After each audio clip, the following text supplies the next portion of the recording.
Couple things I wanted to talk about before the video actually gets going. I will be going to Aquashella here in a few months. I do plan on that if anybody else is going. Second thing is I do have an Instagram account now. It is 505 Aquatics. Go ahead and go follow it, like all my posts, and get in contact with me. Third thing is that this is going to be a little bit of a different video. It's going to be a raw format video. If you did like it, or if you think it's a little better, if you didn't like it, let me know, and I'll be sure to take all of your feedback into consideration. I personally had a great time filming it this way, and obviously it was my first time. I'm only going to get better. What's going on? This is going to be a little bit of a different video, as you can tell. I'm just going to kind of be going over some of the things in my fish tank, some of the things that I want to be, that I want to talk about, that I haven't been able to talk about, and obviously I'm going to be showing my face. So without further ado, let's kind of get into this raw video format. Looking at the tank, I mean, there's not too many things I want to bring up. Just starting off with the main things, I have babies everywhere in this tank. If you want to look at these corals, I got babies around all the bases of the corals. Now, it's only for a few of the older corals, like my green ones, of course, and my awesome purple one down here. You can't really see it, but there's some heads around the bottom of the coral, and obviously my zooids are growing. So overall, there's some pretty good coral growth. Now, a couple of the issues that I'm having is I'm worrying about coral extension and polyp extension right now. I did get the Acropora for my birthday, and since I've gotten it, I've noticed that the tips are bleaching a little bit. Now, I think that that's for me just elevating all my levels too much, dosing too much alkalinity, too much alpha reef, all that kind of stuff. I think that it was just way too high, and that's why that my SPS were not able to grow and cultivate. But my LPS has absolutely loved the water quality, and I don't think I was able to tell that something was wrong with my water quality because of how much my SPS loved it. These guys are extending great, and they always have been, but now I'm really just focusing on getting my SPS corals to grow. It is about 10:30 in the morning right now, so my tank lights are not powerful, or they're not quite all the way on yet. Considerably, they're actually really dim. Usually the corals are much more open, especially that coral, and of course my torch coral, much more open. My other torch coral too, as far as, this one and maybe this one. That's about how they look during the day, maybe times two, especially this guy. This guy gets a lot larger during the day. But overall, all the corals are going great. There are some issues that I'm having. So with the corals that I've had that for a while, I guess you could say the corals that I damn near killed are still struggling. And you can very much tell which corals I damn near killed. Like, you can tell, for one, that this coral went through it for a period of time. It's doing better, but it is still not quite as quick to extend as this one. Throughout the day, this one actually does open way more than this one, though. I also quite like the colors on this one. The other corals that kind of struggle are this one. My orange frog spawn. This coral actually did damn near die. It was all retracted, and this is looking quite good for the way it looked. It'll open up even more too, and they'll start connecting right here, and it kind of gets a little too close to my Acropora. It's not too much of a problem now, but when it does become a problem, I might move it over here. I might even get a frag rack. Who freaking knows, am I right? This coral here has also struggled. It's two heads. You can't really tell. There's a head here and there's a head here, and they act completely different. So the head that is, I guess you could say towards the flow. My flow's up here.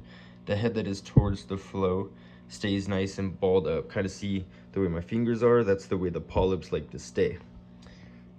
And then on the right side, although it looks just like the left side, it will absolutely fall over and overflow. Not only that, it gets super flat, almost like a plate. It looks like sort of just a round, flat disc of coral against the coral skeleton. And it does the same thing with this one too. If I do get a video of it later on in the day, I'll probably overlay it so that way you guys can see what I'm talking about. It gets to the point where, this coral on the left here will curl up, nice like some fingers. And this coral on the right will kind of, if my hand was a coral, it would be straight flat against the coral skeleton in the rock. I'm not too sure how to combat this, and at night these corals here really don't do too well.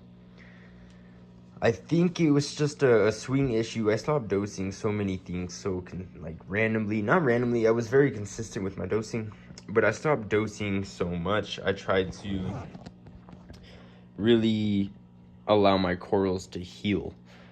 I didn't know that I was overdosing, or my levels were a little too high, all the way up until my acropora started struggling. And then once that started struggling, obviously I looked it up, and the reasons completely made sense. It was something that I was doing, which was raising the alkalinity levels too high. And that's probably why my corals were struggling too, because the whole reason I started raising alkalinity was so that the corals would overflow. The guy at my LFS said that the corals, because I did a water test a while back, and he said that some more alk would help my corals overflow and get that nice flowy look, since they do flow much better in the Reef shop. And I get a little jealous because I look at the Reef shop Duncan coral, and if you see, I have great polyp extension on my Duncan. I mean, this is even at 10:30 in the morning with the lights barely turning on, it will get about twice this size. That being said, at the fish shop, their polyps are huge. They're long. I mean, the hammer coral size of their polyps are about triple the size of mine. They extend about double, and sure, they're a little more transparent because of how extended they are. But I mean, I would much rather have their amazing rounding hammer corals. The ones that you see online in the pictures and everything, the way it looks like an anchor hammered coral. And some of my newer corals, or my most recent corals, are kind of doing it. You can see that this one is a little bit healthier than, say, this one. These corals have also been through a lot. This is one of my first corals here. But in an attempt to get that overflow, I kind of did damage the corals more than I did help them. Overall, though, I mean, it's not like I killed anything. The only coral that I probably killed was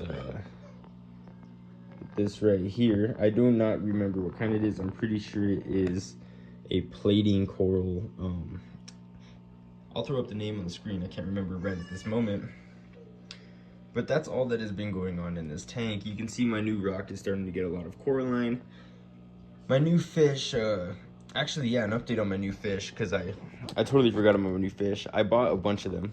If you happen to watch my last video, you know that I bought all of the fish that I didn't exactly plan on getting. And so far, they are treating me as if I bought some fish that I did not plan on getting. I have my dragon goby, sleeper goby, whatever you want to call it. He is a sand sifting goby, and he is starting to take a toll on this guy. Now, every night he does, shrink up and get all the rocks out of his system, but he is kind of creating sandstorms. You can kind of see the sand into my rocks, and I don't really like the look. It makes it look like there is a lot of calcium buildup on the rocks, which I used to have an issue with that. It looks like not so much anymore, probably from overdosing. Same issues that I had earlier. The other fish that I got was some gobies, some engineer gobies, which you won't see in this video. They hide under this rock. They poke their head out of here and out of over here.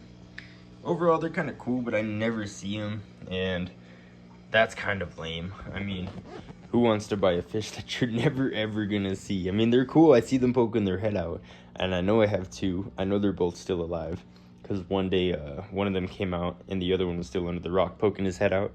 They're getting really big really fast, but overall, I mean, you don't see them. It's kind of hard to enjoy something you can't see too much, but that's okay. They're still super awesome fish. And I mean, yeah, I kind of took up a lot of my stocking options, especially with the things that I wanted, but it's all right. You live and you learn, and I mean, I'm sure that when they grow up, they'll be freaking awesome, and I'll regret saying that.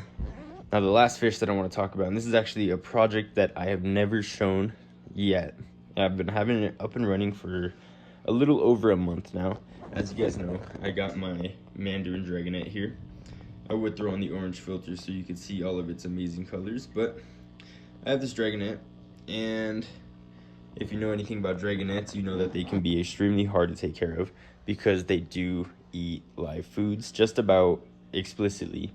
They won't really eat pellets. I've overfed pellets a lot in this tank trying to get him to eat. I've soaked him with garlic, and he just does not want to eat pellets from me, which is fine because I have something going on here.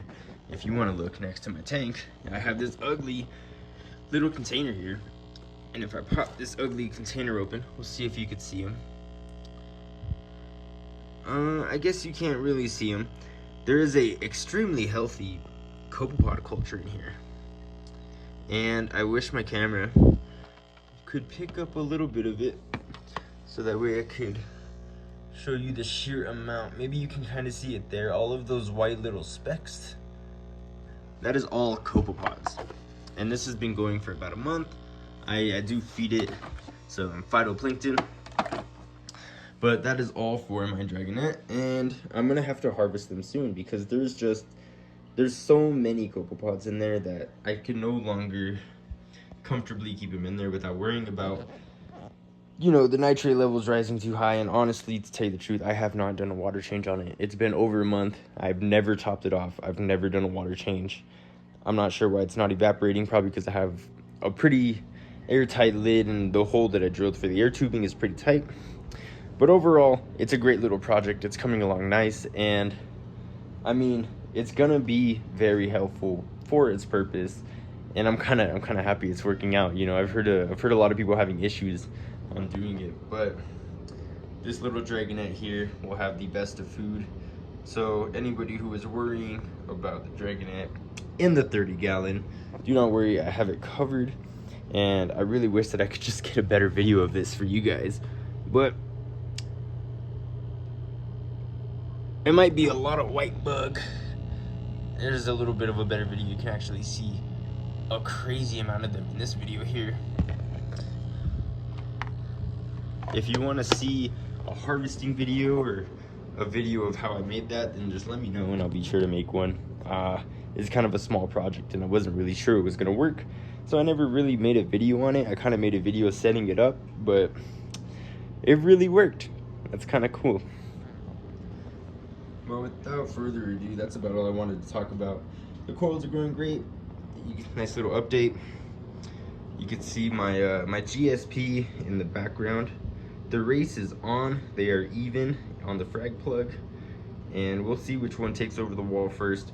If I had to guess, honestly, at first it seemed like the neon green over here, or the mint green, was doing much better. Was growing way faster, but now the typical is starting to catch up.